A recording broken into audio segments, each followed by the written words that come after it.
দরকার হয়েছে সে কী করবে, টাকাটা তো তুলতে হবে, তার জন্য হংকংয়ে যেতে হবে। হালকা করে থাক, ক্ষমা করবেন, আমার স্ক্রিন পাওয়ারটাই ক্যাপিটাল, মানি পাওয়ার থাকলে ফুটে ফুটে বসতাম না।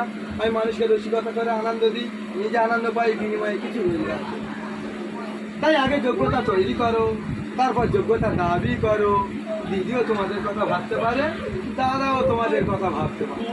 আর কেউ যদি না ভাবে, আমি ভাবতে পারি, তবে 60 বছর পরে 1000 টাকা করে পেনশন দেবে। এখন তোমাদের ক্ষমতা আছে, তোমরা কাজকর্ম করে খাও।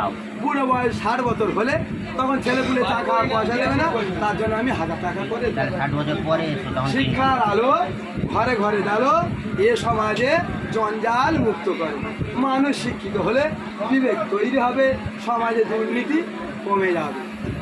চলে যাবো যতক্ষণ দেহে আছে প্রাণ, প্রাণপণে সরাবো এ দুনিয়ার জঞ্জাল। এই দুনিয়াটাকে আমি শিশুর বাসযোগ্য করে যাব নবজাতকের কাছে, এটা আমার অঙ্গীকার। ট্রেনের এক হকার ওরে আমার নবীন, ওরে আমার কাঁচা, আমের দুই আত্মরাজের বাঁচা। এখন নবীনেরা, নবীন জেনারেশন ওয়েস্টার্ন লিকুইড ইউজ করে, মেরুদণ্ড দুর্বল হয়ে গিয়েছে। যে কারণে ওরা যদি শক্ত হয়, দেশ অবশ্যই এগিয়ে যাবে। তাই তো আমার দেশের রাষ্ট্রপতি এপিজে আব্দুল কালাম বললো, এদেশ কোনোদিন এগিয়ে যাবে না।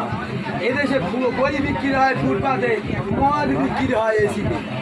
যেদিন মদ বিক্রি কমে যাবে, বই বিক্রি হবে এসিতে প্রতি মানুষের ঘরে ঘরে, সেই দিন সমাজে দুর্নীতি মুক্ত হবে, ভারত আবার রুখে দাঁড়াবে।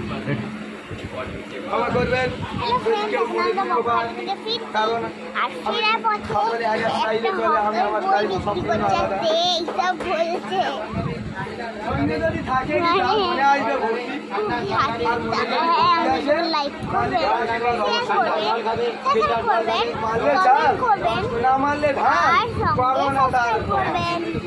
আমি দুটো দিক বলবো, আমরা যে মুখোশ পরে আছি এটা গরুর অভিশাপ।